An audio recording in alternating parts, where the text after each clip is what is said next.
नई हेडिंग का नाम है AS5 अकाउंटिंग स्टैंडर्ड 5। इसका नाम लिखना नेट प्रॉफिट और loss for the period comma prior period items and changes in accounting policies. ये इसका पूरा नाम है, नेट प्रॉफिट और loss for the period comma prior period items and changes in accounting policies. तो बहुत ही छोटा सा अकाउंटिंग स्टैंडर्ड है 5, 3 चीज़ों में डील कर रहा है। एक तो नेट प्रॉफिट और लॉस फॉर द पीरियड, एक प्रायर पीरियड आइटम और चेंजेस इन अकाउंटिंग पॉलिसी। ठीक है ना। तो इसमें लिखते हैं सबसे पहले first point, AS5 requires the classification and disclosure of extraordinary and prior period items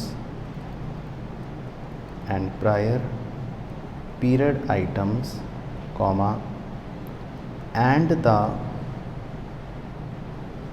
disclosure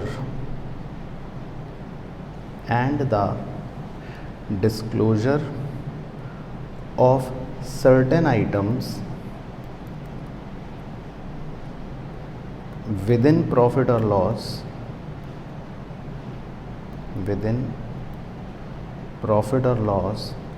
from ordinary items and disclosure of certain items within profit or loss from ordinary activities कर लेना, फुल स्टॉप। तो basically AS5 जो है वो क्या कहता है, AS5 कहता है कि आपको क्लासीफाई करना है और डिस्क्लोज़ करना है। तो हम पूछते हैं क्या क्लासीफाई करना है और किसको डिस्क्लोज़ करना है। तो एक्स्ट्रा ऑर्डिनरी और प्रायर पीरियड आइटम्स को क्लासीफाई करना है और डिस्क्लोज़ करना है, और कुछ सर्टेन और भी आइटम्स हैं जो ऑर्डिनरी एक्टिविटीज़ के हैं, उनको भी डिस्क्लोज़ करना है। अब ये क्यों ज़रूरत आन पड़ी है, ये क्या कह रहा है ना, उसको समझते हैं। देखो, अगर मैं एक अपनी कंपनी का P&L अकाउंट बनाऊं और P&L अकाउंट में अपना जो भी इनकम है, जो भी एक्सपेंस हैं, वो करके लिख दूं नेट प्रॉफिट 2 करोड़ रुपए, तो हो सकता है मेरे यूज़र्स सोचें कि ये बहुत अच्छी कंपनी है भाई, मज़ा आ गया, नेट प्रॉफिट है 2 करोड़ रुपए का। ठीक है।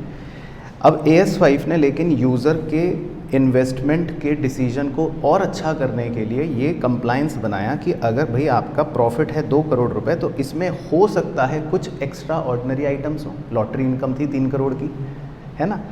तो पॉइंट ये है कि ये AS इस चीज़ पर फोकस करता है कि 3 चीज़ों पर फोकस करता है कि अगर कोई एक्स्ट्रा ऑर्डिनरी आइटम है ना, तो इसीलिए ऊपर एक तो वर्ड आया एक्स्ट्रा ऑर्डिनरी, या कोई प्रायर पीरियड आइटम है। ये भी अभी समझाऊंगा कि प्रायर पीरियड आइटम किसे बोलते हैं।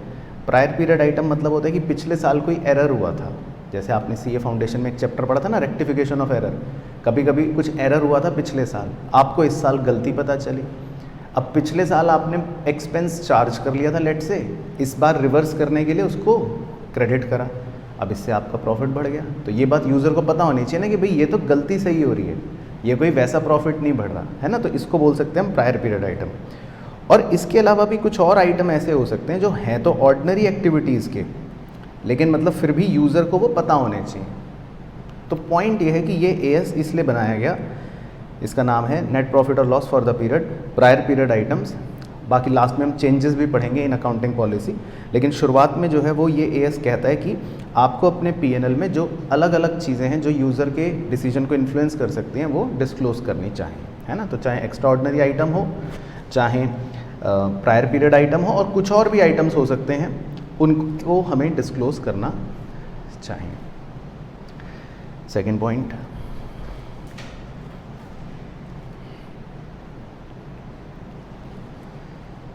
इसमें आप एक छोटा सा वो बना लो, मतलब एक फ्लो चार्ट। तो इसकी हेडिंग ऐसे लिख लेना,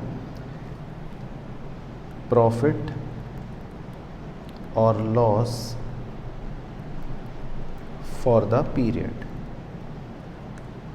प्रॉफिट और लॉस फॉर द पीरियड। तो अगर मान लो हम प्रॉफिट और लॉस फॉर द पीरियड की बात करते हैं, तो इस एएस में हम क्या क्या चीज़ें कवर कर रहे हैं, तो मतलब बिंदी डाल के लिख लेते हैं। पहला तो ऑर्डिनरी आइटम्स, तो हमारे यूज़र को अलग से दिखना चाहिए कि ये ऑर्डिनरी आइटम्स हैं। इसके बाद एक्स्ट्रा ऑर्डिनरी आइटम्स, यानी हमारे यूज़र को अलग से दिखना चाहिए कि अच्छा ये एक्स्ट्रा ऑर्डिनरी आइटम्स हैं, वो अलग से दिखना चाहिए। तीसरा प्रायर पीरियड आइटम्स, हमारे यूज़र को ये भी अलग से दिखने चाहिए कि अच्छा ये पिछले साल के कुछ एडजस्टमेंट्स हैं जो इस साल ठीक हो रहे हैं, प्रायर पीरियड आइटम्स। चौथा चेंज इन अकाउंटिंग एस्टीमेट्स, कि भाई अच्छा हमने कोई एस्टीमेट चेंज करा है, उस वजह से प्रॉफिट में कम ज़्यादा हो रहा है, ये भी बात अलग से नज़र आनी चाहिए। और पांचवा चेंज इन अकाउंटिंग पॉलिसीज़, कि अच्छा इन्होंने अपनी पॉलिसीज़ चेंज करी हैं तो इसलिए प्रॉफिट में कम ज़्यादा नज़र आ रहा है। तो मतलब ये एएस खाली प्रॉफिट बताने पर फोकस नहीं कर रहा, कह रहा है कि अगर आप अपना प्रॉफिट और लॉस बताते हो पीरियड का, तो ये 5 बातें अलग से नज़र आनी चाहिए कि ऑर्डिनरी आइटम से आपने क्या कमाया, एक्स्ट्रा ऑर्डिनरी क्या था, उसमें प्रायर पीरियड क्या था, कोई एस्टीमेट में चेंज हुआ है या कोई पॉलिसी में चेंज हुआ है। तो इसमें लास्ट वाले में 2 में ब्लॉक कर लेना आप चाहें। इसमें 2 चीज़ें और हम कवर करते हैं, एक एस्टीमेट्स में चेंज और एक पॉलिसीज़ में चेंज, है ना। तो ये भी मतलब 5 बातें हैं जो इस एएस में हम कवर करते हैं कि भाई ये बातें अगर हैं तो वो आनी चाहिए। अब ऑब्वियसली आपके मन में सबसे पहला सवाल आएगा एक्स्ट्रा ऑर्डिनरी आइटम क्या, तो इस पे स्टार लगा लेते हैं।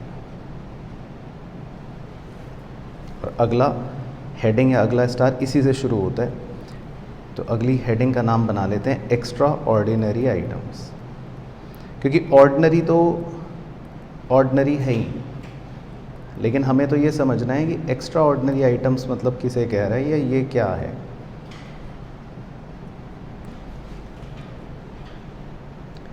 तो पहले तो लिख लो डैश डाल के, extra ordinary items, extra ordinary items should be disclosed separately in statement of P&L, should be disclosed separately in a statement of P&L in such a way that its impact on current profit or loss, that its impact on current profit or loss can be perceived, can be perceived। तो इसमें keyword है, उसको block कर लेना, disclosed separately. तो extra ordinary items को हमें separately disclose करना है, ये नहीं कि छुपा के कर दिया कि प्रिंटिंग, स्टेशनरी, रेंट और उसके नीचे लॉस बाय फायर छुपा दिया फिर आगे, ऐसा नहीं होगा। तो ये डिस्क्लोज सेपरेटली करना है ना। तो जब अगर आप पीएनएल का एक्चुअल फॉर्मेट देखोगे ना, शेड्यूल 3 वाला, तो उसमें आपको ऐसा नज़र आता है profit before extra ordinary item, और फिर अलग हेडिंग आती है एक्स्ट्रा ऑर्डिनरी आइटम की, और फिर उसके बाद आता है profit after extra ordinary item. तो मतलब एक्स्ट्रा ऑर्डिनरी आइटम को अलग डिस्क्लोज किया जाता है, पहले कंपनी का प्रॉफिट बताते हैं बिफोर एक्स्ट्रा ऑर्डिनरी आइटम, और फिर एक्स्ट्रा ऑर्डिनरी आइटम अलग से आते हैं, और फिर उसके बाद का प्रॉफिट आता है। तो ऐसा नहीं कि खर्चे लिख रहे थे, स्टेशनरी, रेंट, बैड डेट और बीच में छुपा दिया एक, ऐसे नहीं, सेपरेटली डिस्क्लोज होगा, ये मतलब है ना। और वो उसका कहने का भी मतलब यही है कि in such a way that its impact on current profit और लॉस कैन बी परसीव, ताकि किसी को भी समझ आ जाए कि भाई इस वजह से प्रॉफिट बढ़ रहा है या कम हो रहा है। तो ये AS5 का मतलब मेन पॉइंट यही है एक्स्ट्राऑर्डिनरी आइटम को लेकर। बाकी कुछ एग्जांपल्स लिख लेते हैं, वो हमें पता होने चाहिए, बेसिक है वैसे तो, लेकिन फिर भी क्या क्या हो सकते हैं तो आप इसमें लिख लो। जैसे राइट डाउन ऑफ इन्वेंट्रीज और reversal of such write downs, write down of inventories और reversal of such write downs. अब जैसे राइट डाउन्स क्या हो गए ऑफ इन्वेंट्री, भाई जैसे हमारी इन्वेंट्री का AS2 में आपने पढ़ रखा है, नियम है कि कॉस्ट और NRV which ever is lower, तो आप इसको अब NRV पर वैल्यू कर दोगे। तो अब ये 10 रुपये कम हो गई इसकी वैल्यू इन्वेंट्री की, इसको बोल रहे हैं राइट डाउन ऑफ इन्वेंट्री। तो ये बात अलग से चमक में आनी चाहिए। तो ये है राइट डाउन ऑफ इन्वेंट्री। और अगर मान लो इसका रिवर्सल हो रहा है ना किसी भी कारणवश, तो वो भी अलग से पता होना चाहिए। इसी तरह एक और एग्जांपल आप लिख सकते हो, disposal of items of fixed assets और long term investments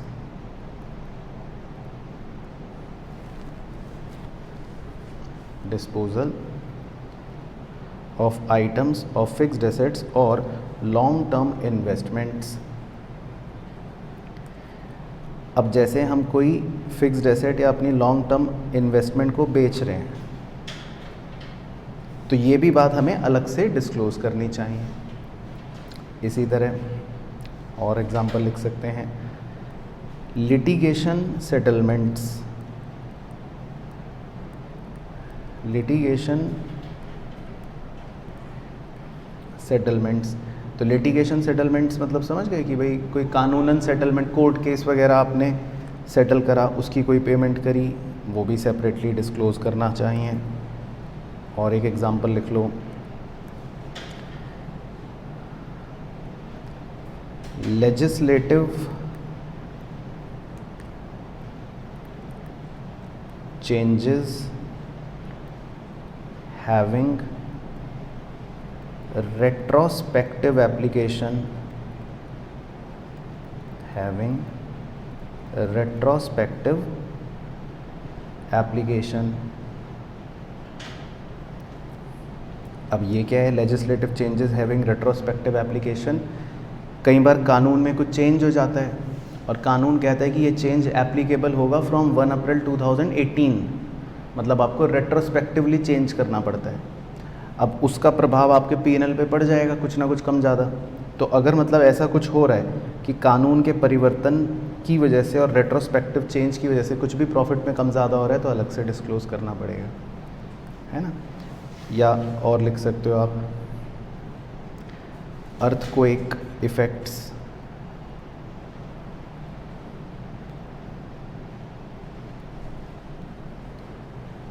earthquake effects मतलब कि भाई अर्थक्वेक आया, उससे आपका नुकसान हो गया, फ़ायदा तो खैर कुछ नहीं होगा इसमें। तो अर्थक्वेक इफेक्ट्स का मतलब है कि मशीन ख़राब हो गई या फैक्ट्री में कुछ ढह गया, कुछ भी मतलब बुरा प्रभाव पड़ा, लॉस हो गया, तो ये एक एक्स्ट्रा ऑर्डिनरी आइटम हो सकता है। इसी तरह लिख लो, attachment of property, attachment of property. तो ये कुछ मतलब एग्जांपल्स हैं एटसेट्रा एटसेट्रा, जिनको हम सेपरेटली डिस्क्लोज करते हैं। सारे एग्जांपल्स वो हैं विच नीड सेपरेट डिस्क्लोजर। तो समझ आ रहा है आपको पॉइंट? अच्छा, अब इसमें एक बारीकी है, वो सिर्फ समझा देता हूँ। वो ये कि जैसे हमने स्टार्टिंग करी थी कि हमें किन किन चीज़ों को सेपरेटली डिस्क्लोज करना है। एक तो एक्स्ट्रा ऑर्डिनरी आइटम्स को, है ना, या प्रायर पीरियड आइटम्स को। प्रायर पीरियड अभी थोड़ी देर में समझाता हूँ। और कुछ आइटम्स ऐसे थे, अगर आप ध्यान से पढ़ो, certain items with in the profit और लॉस फ्रॉम ऑर्डिनरी एक्टिविटीज़, यानी कि कुछ आइटम्स होते तो ऑर्डिनरी एक्टिविटीज़ वाले ही हैं, लेकिन फिर भी सेपरेट डिस्क्लोज करना है। तो वैसे एक स्लाइट डिफरेंस है एक्स्ट्रा ऑर्डिनरी आइटम में और ऑर्डिनरी आइटम्स जिनको सेपरेटली डिस्क्लोज करना है। वैसे एक स्लाइड डिफरेंस है, लेकिन हमें एक्स्ट्रा ऑर्डिनरी को भी सेपरेट डिस्क्लोज करना है, ऑर्डिनरी के कुछ आइटम को भी सेपरेटली डिस्क्लोज करना है ना। तो मैंने यहाँ पर जो एग्जांपल्स लिखवाए वो आपको वैसे दोनों को मिक्स करके लिखवाए हैं, लेकिन फिर भी नॉलेज के लिए बता देता हूँ आपको कि जैसे राइट डाउन ऑफ इन्वेंट्री है। अब ये जो पॉइंट है ये नेचर वाइज एक्स्ट्रा ऑर्डिनरी नहीं है, ये है ऑर्डिनरी एक्टिविटी ही, लेकिन फिर भी सेपरेटली डिस्क्लोज करनी है। इसी तरह फिक्स्ड एसेट बेचना, ये भी ऑर्डिनरी एक्टिविटी है, एक्स्ट्रा ऑर्डिनरी नहीं है, लेकिन फिर भी सेपरेटली डिस्क्लोज करना है। लिटिगेशन सेटलमेंट को भी हम यही मानते हैं कि ऑर्डिनरी एक्टिविटी है, क्योंकि अगर आप कंपनी चला रहे हो, बिजनेस चला रहे हो, तो कोई ना कोई केस हो ही सकता है, कुछ ना कुछ फसाद हो ही सकता है। आप लीगल चार्जेस पे करते ही हो, वैसे भी लॉयर के चार्जेस पे करते ही हो वैसे भी, तो अगर कुछ सेटलमेंट हो भी रहा है तो बस ये अलग से दिखाना है, ये ऑर्डिनरी आइटम है। तो मतलब अगर इन सारे एग्जाम्पल्स में आपको परफेक्टली बताऊं कि एक्स्ट्रा ऑर्डिनरी आइटम कौन से हैं, तो ये लास्ट के दो हैं।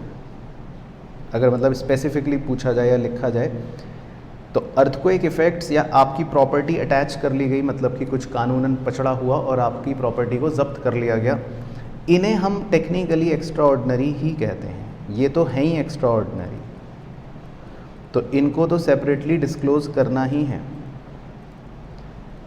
लेकिन जो ऊपर के एग्जाम्पल्स हैं वो हम ये मान सकते हैं कि वो हैं ऑर्डिनरी, पर उनको भी सेपरेटली ही डिस्क्लोज करना है। तो बस वो नॉलेज के लिए पता होना चाहिए कि भाई एक्स्ट्रा ऑर्डिनरी क्या हैं और ऑर्डिनरी के कुछ आइटम्स क्या हैं। तो जो ये ऊपर के एग्जाम्पल्स हैं, ये इनको मतलब हम ये कह सकते हैं कि they are the certain items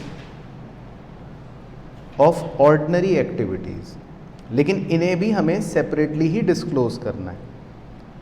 तो हमारे लिए क्वेश्चन पर प्रभाव नहीं पड़ेगा, लेकिन नॉलेज के लिए पता होना चाहिए कि भाई ठीक है, ये एग्जाम्पल्स जो हैं ये ऑर्डिनरी आइटम्स के कुछ एक्टिविटियों के एग्जाम्पल हैं, ये वाले एग्जाम्पल्स, और अर्थक्वेक इफेक्ट और अटैचमेंट ऑफ प्रॉपर्टी ये बेसिकली एक्स्ट्रा ऑर्डिनरी आइटम्स है, लेकिन ये सारे ही हमें सेपरेटली डिस्क्लोज करने एज पर AS5। ठीक है, तो पहले क्लियर हो गई यहाँ तक कहानी। अब हम अगला पॉइंट लिखते हैं। अब हम कवर कर लेंगे और प्रायर पीरियड आइटम्स, कि प्रायर पीरियड आइटम्स किसे कहते हैं। तो नेक्स्ट एरो में नेक्स्ट हेडिंग डाल लेते हैं, prior period items.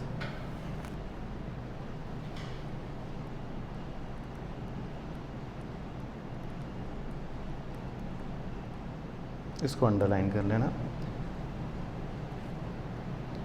Prior period items. तो ये बहुत सिंपल है, इसमें लिखना डैश डाल के, prior period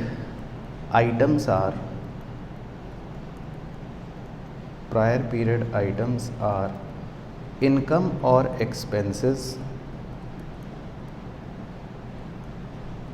which arise in the current period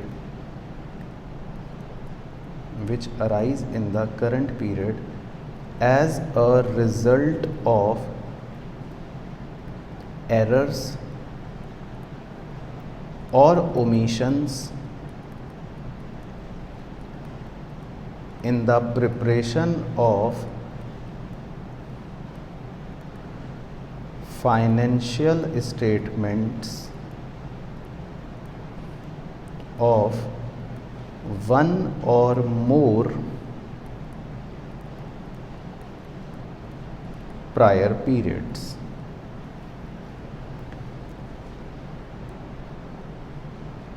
Full stop. Second point, these items should be disclosed separately. These items should be disclosed separately in a statement of P&L in such a way that its impact on current year profit or loss can be perceived, वही कहानी, that its impact on current year profit और loss can be perceived. तो दो ही keyword हैं इसमें भी कि भाई ये कुछ एरर्स या ओमिशंस होते हैं, है ना, वो भी एक या एक से ज़्यादा पिछले सालों के, ऑफ वन और मोर प्रायर पीरियड आइटम्स। तो इन्हें भी हमें क्या करना है, बिल्कुल सेम ही लैंग्वेज है, डिस्क्लोज करना है सेपरेटली। तो ऐसा नहीं है कि आपने रेंट, बैड डेट्स, डेप्रिसिएशन के बीच के में छुपा दिया कोई प्रायर पीरियड आइटम, तो इनको भी हम एक अलग डिस्क्लोज करते हैं। तो अगर आप पीएनएल का फॉर्मेट देखोगे तो प्रॉफिट भी ऐसे दिया होता है कई बार, profit before prior period items, और उसके बाद अलग से प्रायर पीरियड आइटम्स बताकर फिर आता है profit after prior period items. तो प्रायर पीरियड आइटम्स को भी हम सेपरेटली ही डिस्क्लोज करते हैं। तो सेम ही कहानी है। तो ये होते हैं प्रायर पीरियड आइटम्स। बाकी इनका कोई भी एग्जाम्पल नहीं हो सकता, क्योंकि कोई फिक्स एग्जाम्पल तो इसमें चलेगा नहीं, किसी ने कोई भी एरर करा होगा पिछले साल जिसको हम इस साल रेक्टिफाई कर रहे होंगे। तो ये बेसिकली होते हैं प्रायर पीरियड आइटम्स। तो अब देखो आपने कितना एएस कंप्लीट कर लिया, 70%। ऑर्डिनरी आइटम्स के कुछ आइटम्स हो गए, एक्स्ट्रा ऑर्डिनरी आइटम्स हो गए और प्रायर पीरियड आइटम्स हो गए। अब बस चेंज इन अकाउंटिंग एस्टीमेट और चेंज इन अकाउंटिंग पॉलिसी, ये और AS5 कहता है कि भाई इनके बारे में भी आपको बताना चाहिए। तो इन दोनों को हम और लिख लेते हैं। तो पहले हम लिख लेते हैं change in accounting estimates, change in accounting estimates.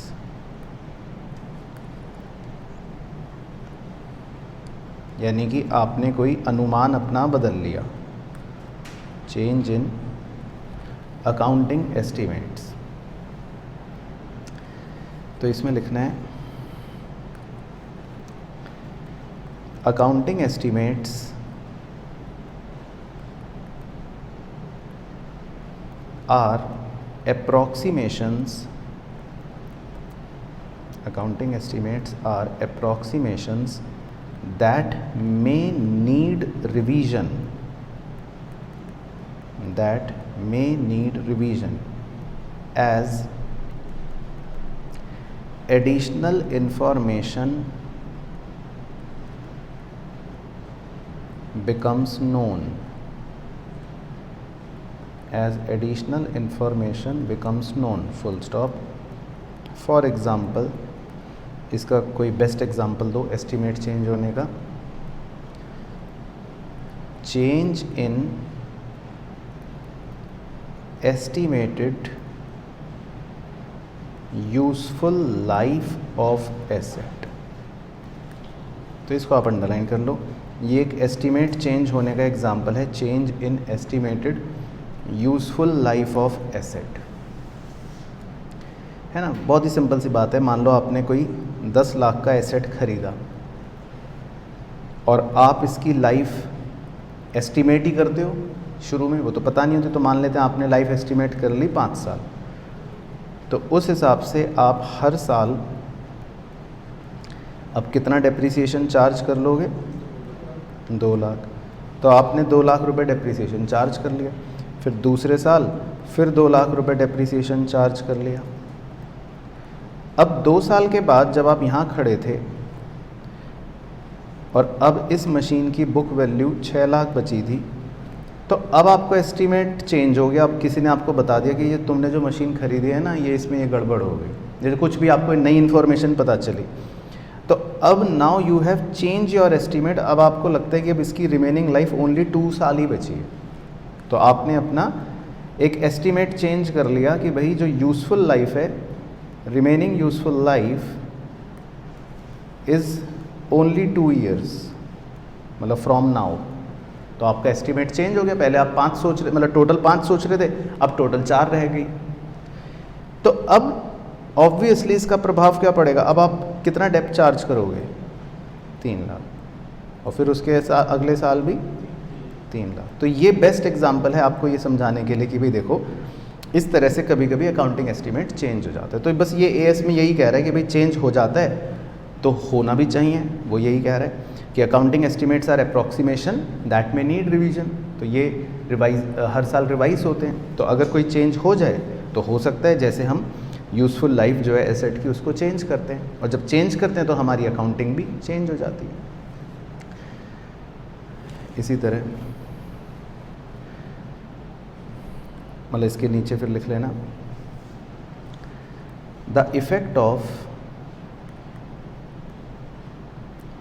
change in accounting estimate,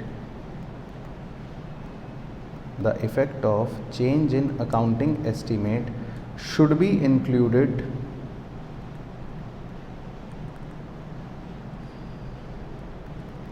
in the determination of profit or loss in, और फिर डैश डाल के लिखना A, the period of change comma if change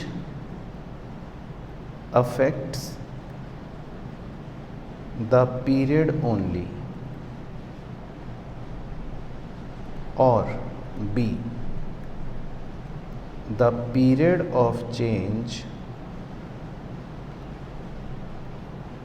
and future periods if change affects both, if change affects both। तो इसका मतलब ये है कि आपने जब चेंज करा अकाउंटिंग एस्टीमेट तो उसका प्रभाव आपको किस पीरियड में मतलब बताना पड़ेगा वाइल डिटरमाइनिंग प्रॉफिट और लॉस। जिस साल चेंज करा, अगर वो प्रभाव खाली उसी साल को प्रभावित करेगा तो फिर उसी साल का बताओगे, और अगर वो इस साल का भी और फ्यूचर भविष्य का भी, यानी कि करंट ईयर का और फ्यूचर ईयर दोनों को प्रभावित करेगा तो फिर आप दोनों का बताओगे। तो ये मतलब हो गया। तो अगर आपका अकाउंटिंग एस्टीमेट चेंज होता है और उसका इफेक्ट इस साल के ही प्रॉफिट पर पड़ रहा है तो आप खाली इस साल के प्रॉफिट के डिटर्मिनेशन में बताओगे, और अगर फ्यूचर में भी पड़ेगा तो फिर फ्यूचर के में भी बताओगे। तो सिंपल मतलब ये पॉइंट हो गया। तो क्लियर हो गया अकाउंटिंग एस्टीमेट। बाकी इसमें एक लाइन और लिख लो लास्ट छोटी सी, the nature and amount of change in an accounting estimate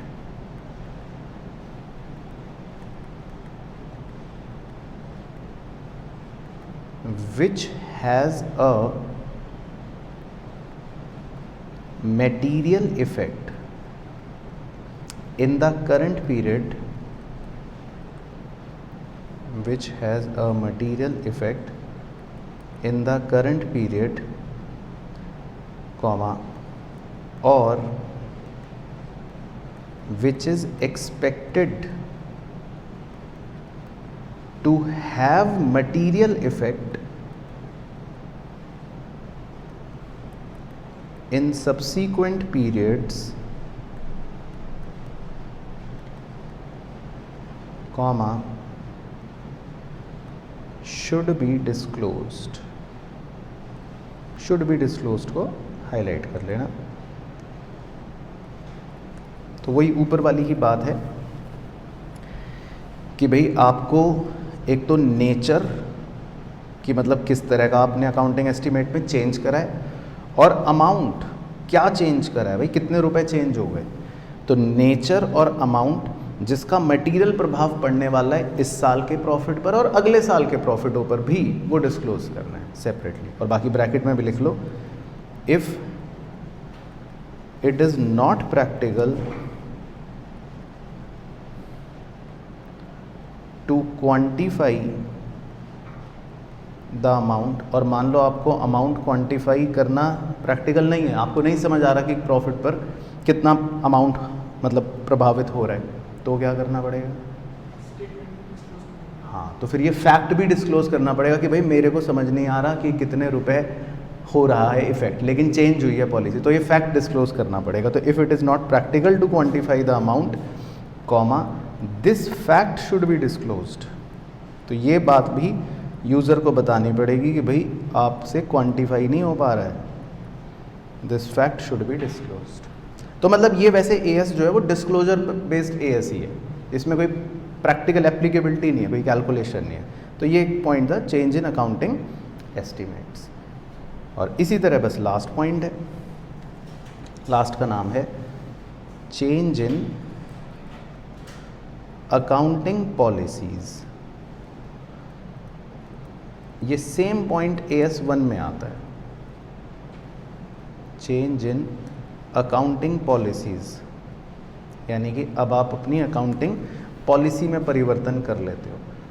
तो वैसे तो इसमें जब हम कंसिस्टेंसी प्रिंसिपल पढ़ाते हैं तो क्या सिखाते हैं कि भाई accounting policy once followed should follow year after year, लेकिन हम कह रहे हैं कि अकाउंटिंग पॉलिसी में परिवर्तन आ गया, चेंज आ गया। तो बचपन में भी सिखाया था और वैसे भी पता होना चाहिए कि accounting policy can be changed, बताओ व्हेन। तो लिख भी लो, accounting policy can be changed only. तो अकाउंटिंग पॉलिसी हम सिर्फ कब बदल सकते हैं? हाँ, वेरी गुड। तो वही 3 पॉइंट चिपकाने। इफ़ लॉ रिक्वायर्स, कानून कहे तो। Number 2, if AS requires, accounting standard कहे तो। और तीसरा, फॉर बेटर प्रेजेंटेशन, मतलब ट्रू एंड फेयर व्यू के लिए। तो for better presentation of financial statements.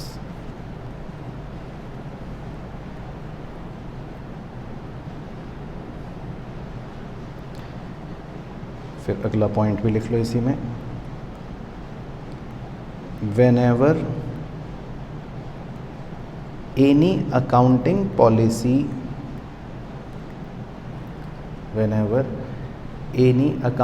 policy is changed,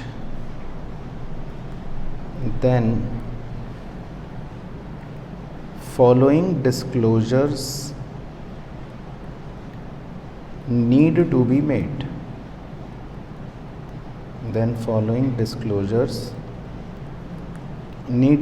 तो आपने अगर कोई अकाउंटिंग पॉलिसी बदल दी तो क्या क्या डिस्क्लोजर करने पड़ेंगे?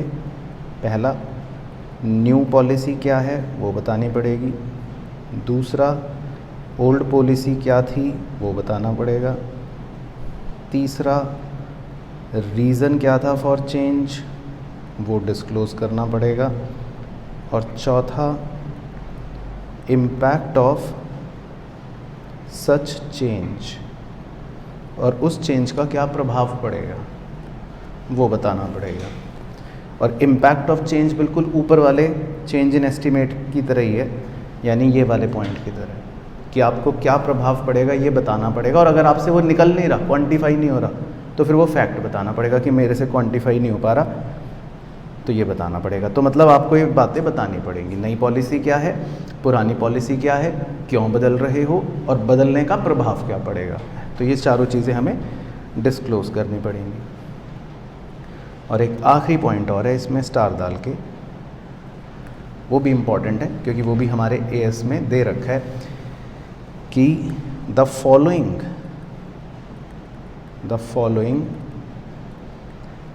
Are not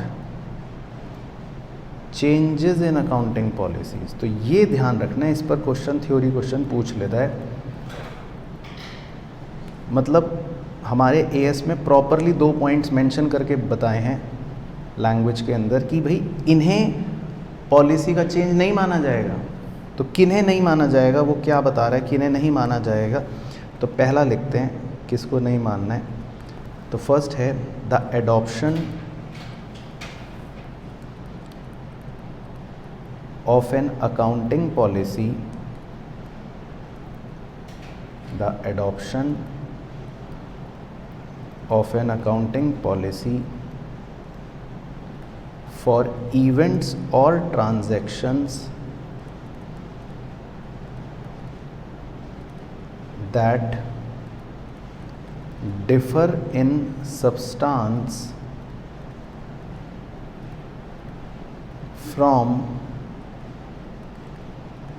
previously occurring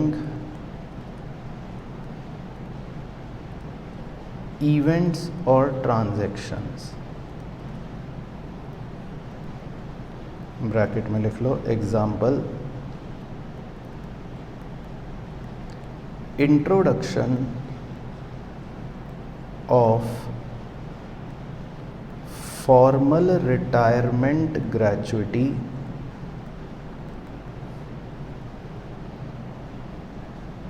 instead of ad hoc ex gratia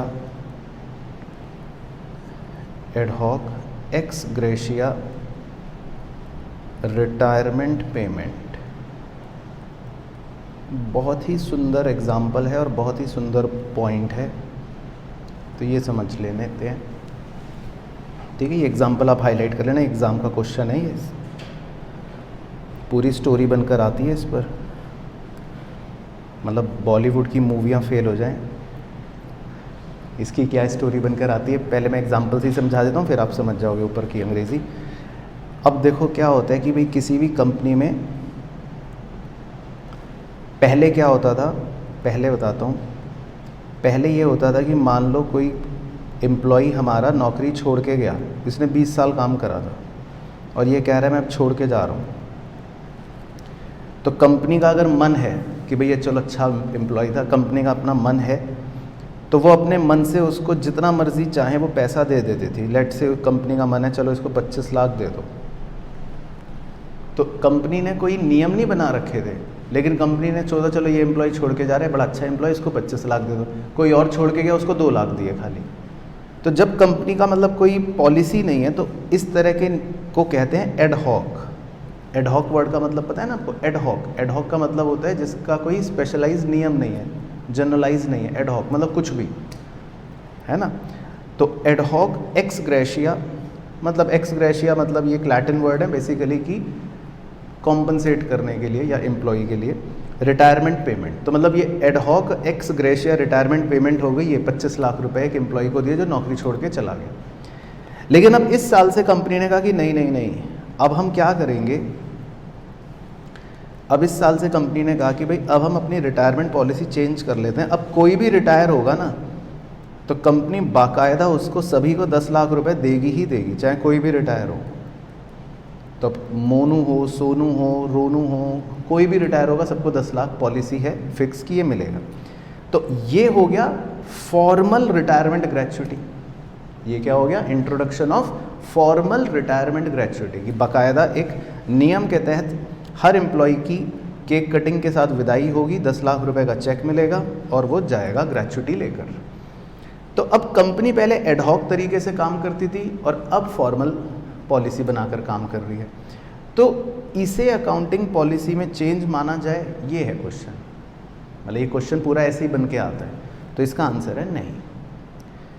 अब इसीलिए देखो अंग्रेजी है कि the adoption of an accounting policy for events और ट्रांजैक्शन। तो इसमें इस पर आप बादल बना लेना, कीवर्ड जो है वो ये हैं कि आप अगर किसी पर्टिकुलर इवेंट या ट्रांजैक्शन की अकाउंटिंग पॉलिसी में अगर चेंज कर रहे हो जिनका सिर्फ सब्सटेंस डिफरेंट है, यानी कि पहले भी हम रिटायरमेंट के पैसे देते थे और अभी भी रिटायरमेंट के पैसे दे रहे, बस हमारा सब्सटेंस बदल गया। सब्सटेंस का मतलब है कि कोर चीज़ चेंज हो गई, कि पहले हम अपने मन से कुछ भी दे रहे थे और अब हम एक फॉर्मल तरीके से सबको बराबर दे रहे हैं। तो the adoption of an accounting policy for events और transactions that differ in substance, यानी कि जिसका सब्सटेंस अलग हो गया from the previously occurring event और ट्रांजेक्शन, तो उसको फिर हम चेंज इन अकाउंटिंग पॉलिसी नहीं मानेंगे। मतलब वो ये AS5 में नहीं आ रहा, इसका कोई सेपरेट डिस्क्लोजर नहीं करना, ये मतलब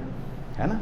तो ये अकाउंटिंग पॉलिसी का चेंज नहीं माना जाएगा, ये तो सिर्फ ये माना जाएगा कि कंपनी ने अपनी कोई इंटरनल पॉलिसी चेंज कर ली, कंपनी ने अपना कोई एक रिटायरमेंट का तरीका चेंज कर लिया, तो ये मतलब हो गया। और दूसरा लिख लेते हैं, और क्या है, ये भी हाथ का निशान बना लेते हैं कि भी दूसरी कहानी है। The adoption of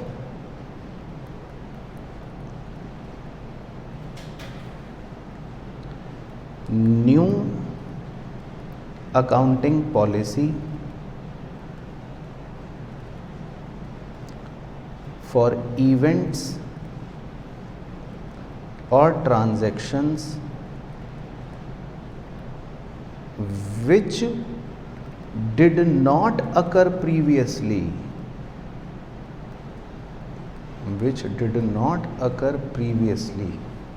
or that were immaterial,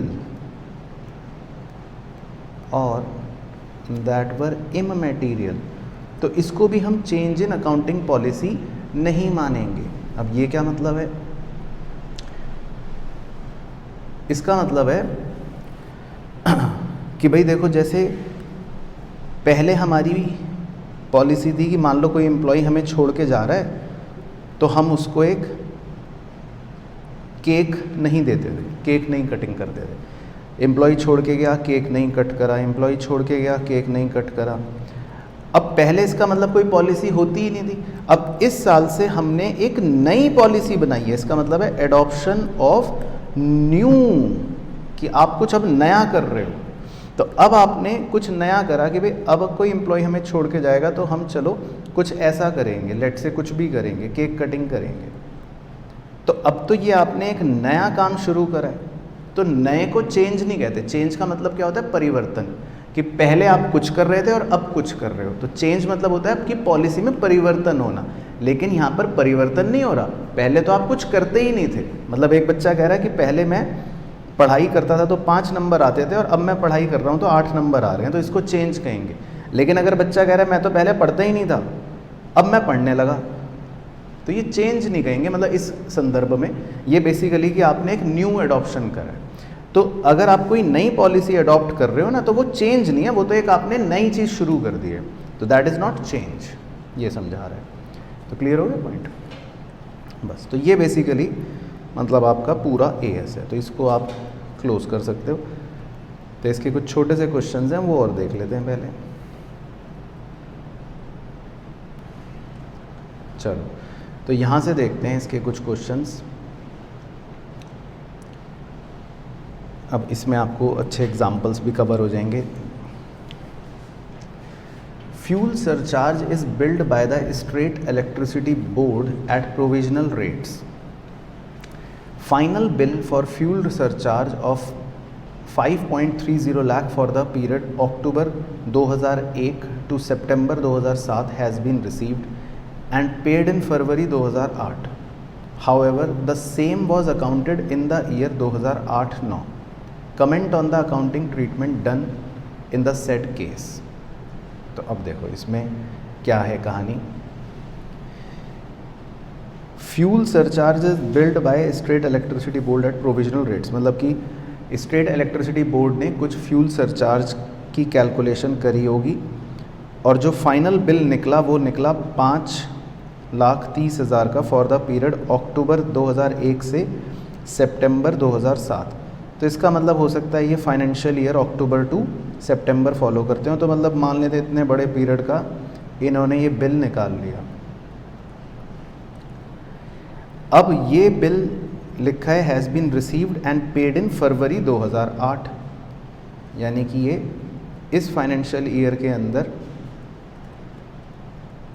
फरवरी 2008 में यहाँ पर पे हो गया, रिसीव हो गया। लेकिन कह रहा है the same, however the same was accounted in the year 2008-9, लेकिन आपने इसकी अकाउंटिंग 2008-9 में करी, तो आपको रिसीव तो फरवरी 2008 में हो गया था, लेकिन आपने इसको मुंशीगिरी करी, इसकी अकाउंटिंग करी 2008-9 में, इस फाइनेंशियल ईयर में। तो वो कह रहा है कि comment on the accounting treatment done in the said case. तो देखो, तो क्लियर है बात कि the final bill having paid in February 2008 should have been accounted for the annual accounts of the company for the year ended 31 March 2008। अच्छा, तो ये मार्च वाला ही फॉलो कर रहे हैं, तो तब भी अगर हम मार्च वाला भी लेकर चलें तो भी इसकी अकाउंटिंग, क्योंकि फरवरी 2008 में हमें रिसीव हुई, तो कौन से फाइनेंशियल ईयर में हो जानी चाहिए थी? 2007-8 के फाइनेंशियल ईयर में हमें अकाउंटिंग इसको कर लेनी चाहिए थी, तो वो भी यही बोल रहे हैं कि this should have been accounted for in the annual accounts of the company for the year ended 31 March 2008। However it seems that as a result of error या ओमिशन, लेकिन उनसे जो भी गलती हुई या जो वो भूल गए तो उन्होंने इसको कब अकाउंट करा, इन्होंने अकाउंट करा अगले साल, अगले फाइनेंशियल ईयर में, यानी 2008-9 में यहाँ उन्होंने अकाउंट करा। तो अब वो लिखा है, देखो, this material charge has arisen in the current period that is year ended 31 March 2009, therefore it should be treated. तो इसको हम क्या ट्रीट करेंगे, प्रायर पीरियड आइटम एज पर AS 5, क्योंकि ना तो ये कोई एक्स्ट्राऑर्डिनरी आइटम है ना, ना ही ये कोई ऑर्डिनरी आइटम है, और ना ही ये कोई चेंज इन अकाउंटिंग एस्टीमेट है ना, चेंज इन अकाउंटिंग पॉलिसी है। तो इसकी स्टोरी से सिर्फ एक ही आइटम हमारा इस AS का कवर हो रहा है, वो है प्रायर पीरियड आइटम, कि पिछले साल का आइटम था लेकिन पिछले साल हमने रिकॉर्ड नहीं करा और वो इस साल रिकॉर्ड कर लिया, तो ये एक तरह से प्रायर पीरियड आइटम बन गया। तो बस वो प्रायर पीरियड आइटम का बेसिकली ट्रीटमेंट बताएगा कि एज पर AS 5 prior period items are normally included in the determination of net profit और लॉस, और alternative approach is to show such items in the statement of P&L after determination of current net profit or loss. In either case the objective is to indicate the effect of such item on current profit or loss. तो basically मतलब इनकी language थोड़ा ज़्यादा typical हो गई, but आप simple ये लिखना कि AS 5 के मुताबिक ये एक प्रायर पीरियड आइटम है, तो ये हमारे करंट पीरियड में यानी 2009 वाले में अकाउंट तो हो जाएगा, लेकिन इसको हम क्या करेंगे, सेपरेट डिस्क्लोजर इसका हम करेंगे, ताकि इसका जो भी मटेरियल इफेक्ट पड़ रहा है ऑन द प्रॉफिट और लॉस कैन बी परसीव्ड। तो जो लैंग्वेज मैंने आपको लिखवाई थी आप इसमें वो लिख सकते हो पूरा सेंटेंस कि ये प्रायर पीरियड आइटम है, तो इसको हम सेपरेटली डिस्क्लोज कर देंगे और इस तरह से डिस्क्लोज करेंगे कि इसके इफ़ेक्ट को ऑन द प्रॉफिट और लॉस ईजिली परसीव किया जा सके, कि वो प्रॉफिट और लॉस को कैसे प्रभावित कर रहा है ना। बस बाकी वो जेनरिक बातें बता रहा है, वो आपको मतलब इस क्वेश्चन में लिखने की ज़रूरत नहीं है ना, कि भाई ये जो है एक्सपेंस था ये ऑर्डिनरी कोर्स ऑफ बिजनेस से आया, अगर ये एबनॉर्मल होता तो फिर हम इसको ये मान लेते, लेकिन ये हमारे लिए मतलब नहीं ज़रूरत एज सच। उसके बाद देखो इलस्ट्रेशन 2, इसमें लिखा है during the year 2001-2 a medium size manufacturing company wrote down it's inventory at NRV। तो 2001-2 में इस कंपनी ने अपनी इन्वेंट्री की वैल्यू रोट डाउन कर ली, कम कर ली, NRV पे कर ली बाय 5 लाख, 5 लाख से गिरावट कर ली। तो वो आपसे पूछ रहा है कि इज़ सेपरेट डिस्क्लोजर नेसेसरी, तो बताओ।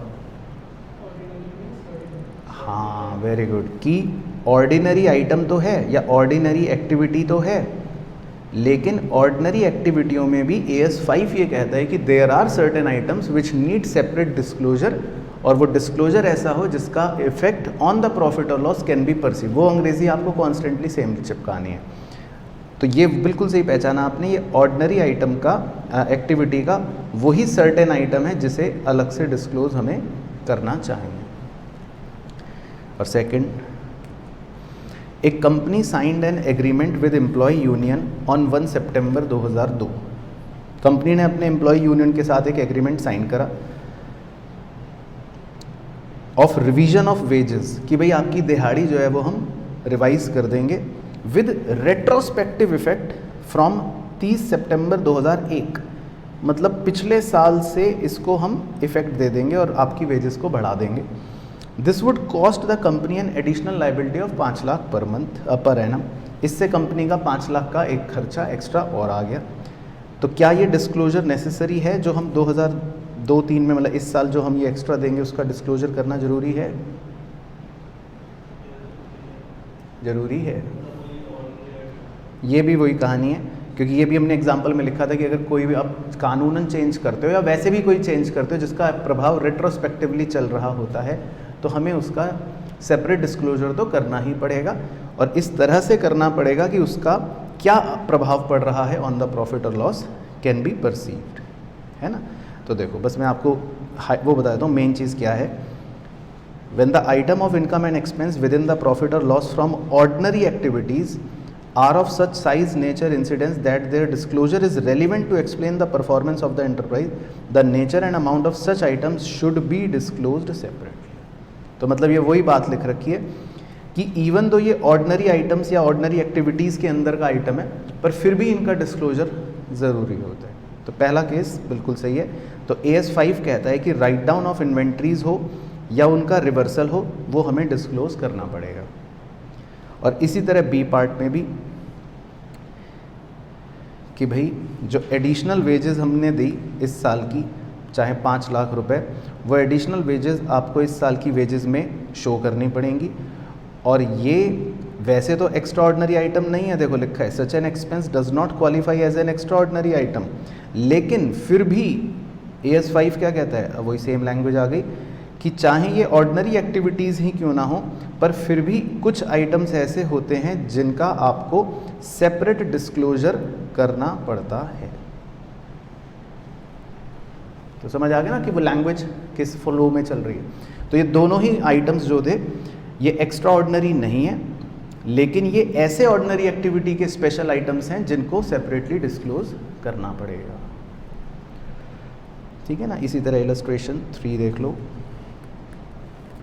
इसमें लिखा है the company finds that, company को पता चला inventory sheets of 31 March 2001 did not include 2 pages containing the details of inventory worth 14.5 lakh. State how will you deal with the following matter in the account of omega limited for the year ended 31 मार्च 2002। तो 2001 में हम एक inventory sheet मतलब हमारी खो गई होगी, नहीं मिली, और उस चक्कर में हमने 14.5 लाख रुपए की इन्वेंट्री इंक्लूड नहीं करी। तो अब हम 31 मार्च 2002 में जब ये बात पता चली, उसके खाते बना रहे हैं, तो कह रहे तब आप इसका क्या करोगे। तो बताओ क्या करोगे। और ये कौन सा आइटम है, प्रायर पीरियड आइटम है, बिल्कुल सही। तो पहले इन्होंने प्रायर पीरियड आइटम की परिभाषा चिपका दी कि भाई प्रायर पीरियड आइटम ये होता है, और फिर वो कह रहे हैं कि भाई देखो जब अब हमें इन्वेंट्री की वैल्यू को रेक्टिफाई करना पड़ेगा, तो AS5 के हिसाब से अब हम इसको प्रायर पीरियड आइटम की तरह मतलब डील करेंगे, और इस आइटम का भी सेपरेट डिस्क्लोजर हमें करना पड़ेगा। ठीक है। उसके बाद इलस्ट्रेशन 4 देख लो। Explain whether the following will constitute a change in accounting policy और नॉट एज पर AS5। कह रहा है कि बताओ AS5 के मुताबिक आप नीचे दी गई बातों को चेंज इन अकाउंटिंग पॉलिसी मानोगे कि नहीं मानोगे। पहला, तो introduction of formal retirement gratuity scheme by the employer in place of ad hoc ex gratia payment to employ. तो ये तो मैंने इसलिए जानबूझ के आपको लिखवाई दिया था एग्जाम्पल, है ना। तो ये एग्ज़ाम में यही चिपकाते हैं वो, तो ये तो अब आपको पता है कि नहीं, ये चेंज नहीं है अकाउंटिंग पॉलिसी का। और दूसरा है management decided to pay pension to those employees who have retired after completing the 5 years of service in the organisation. अब मैनेजमेंट ने डिसाइड करा है कि भैया जो भी एम्प्लॉय 5 साल काम करेगा और रिटायर होगा उसे हम पे करेंगे pension. Such employees will get pension of 20,000 per month, तो उन्हें 20,000 रुपये की पेंशन हर महीने मिलेगी।